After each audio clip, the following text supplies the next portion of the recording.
Di ba yung original? How to conquer public speaking fear.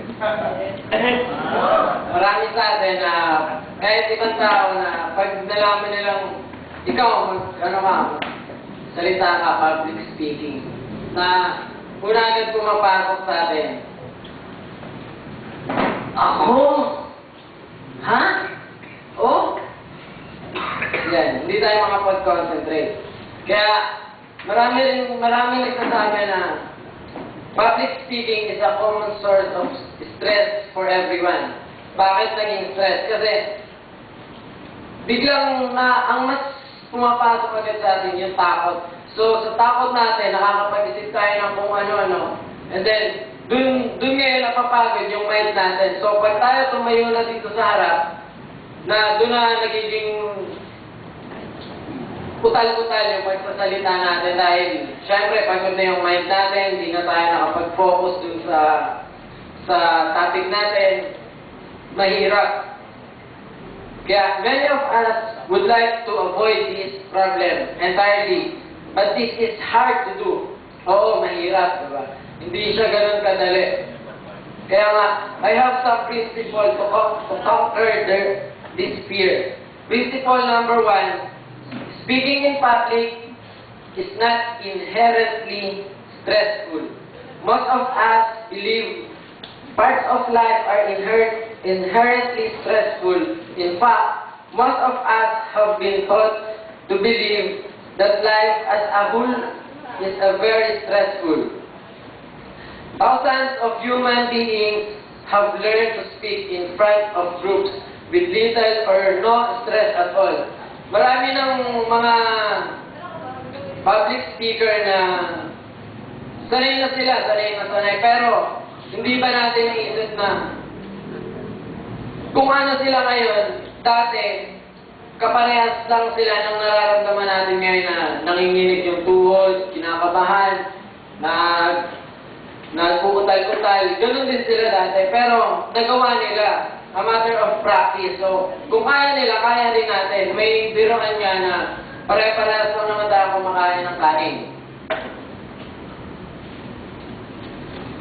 And then, the second principle, you don't have to be brilliant or perfect to succeed. Hindi natin kailangang isipin na kailangan pag tumayo ako doon, perfect ako. Kailangan wala silang masasabi sa akin. Kailangan ganito, kailangan ganyan. Hindi natin kailangan isipin yan. So, dahil kung ganun yung focus natin, takot na takot tayo magkamali dito sa harap, magiging parang robot tayo dito o kung ano lang yung command, yun lang yung gagawin, diba? So, we need to express our feelings. Hindi yung ito yung pinpractice ko, ito, kaya dapat ganito lang ako. Hindi ganun. Many of us have observed public speakers and thought to ourselves, wow, I could never be that smart, calm, witty, entertaining, polished, or whatever. Well, I've got news for you. You don't have to be brilliant, witty, or perfect to succeed. That is not what public speaking is all about. I know it may look that way, but it's not. You can be average, you can be below average. You can make mistakes, get tongue-tied, or forget whole segments of your talk. You can even tell no jokes at all and still be successful. It all depends on how you and your audience define success. Believe me, your audience doesn't expect perfection. I used to think most audience did, but I was wrong. The essence of public speaking is this: give your audience something of value. That's all there is to it. If people in your audience walk away feeling happy or entertained, they will consider their time with you worthwhile. Principle number 3. All you need is 2 or 3 main points. Hindi kailangan yung basta na lang tayo tatayo nang wala tayong tinutumbok na sabog-sabog yung pagpapaliwanag. Kailangan daw, kahit 2 or 3 main points meron tayo. May patutunguhan yung pagsasalita natin. You don't have to deliver mountains of facts or details to give your audience what they truly want.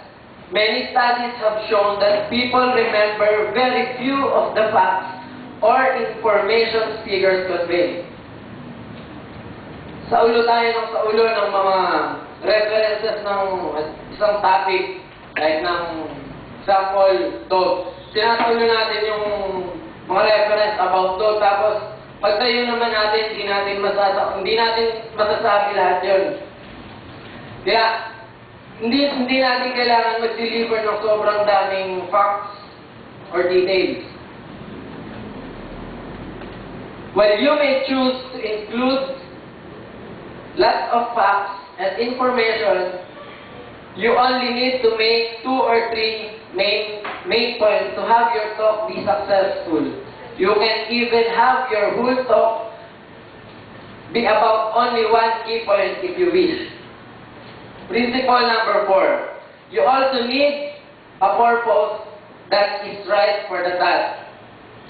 This principle is very important, so please listen up. One big mistake people make when they speak in public is they have the wrong purpose in mind. Often, they have no specific purpose in mind. But the one that is operating within them unconsciously causes a whole lot of unnecessary stress and anxiety. Remember, the essence of public speaking is to give your audience something of value. The operative word here is give, not get. The purpose of public speaking is not for you to get something from your audience. It is to give something useful to your audience. The last principle. In general, the more you prepare, the worse you will do. Many of the errors in thinking we've discussed so far often creep into people's strategies for preparation. Hindi natin kailangan na sobrang i-prepare. Oo, kailangan. Pero kung yung alam na natin, yung topic natin, kailangan na lang natin ng a few minutes to review, to remind ourselves na kailangan natin na may points tayo, may key points tayo. Then, the 4 key principles to always keep in mind. Speaking in public is not inherently stressful. You don't have to be brilliant or perfect to succeed. All you need is 2 or 3 main points. You also need a purpose that is right for the task. And the last, in general, the more you prepare, the worse you will do. Thank you. Thank you.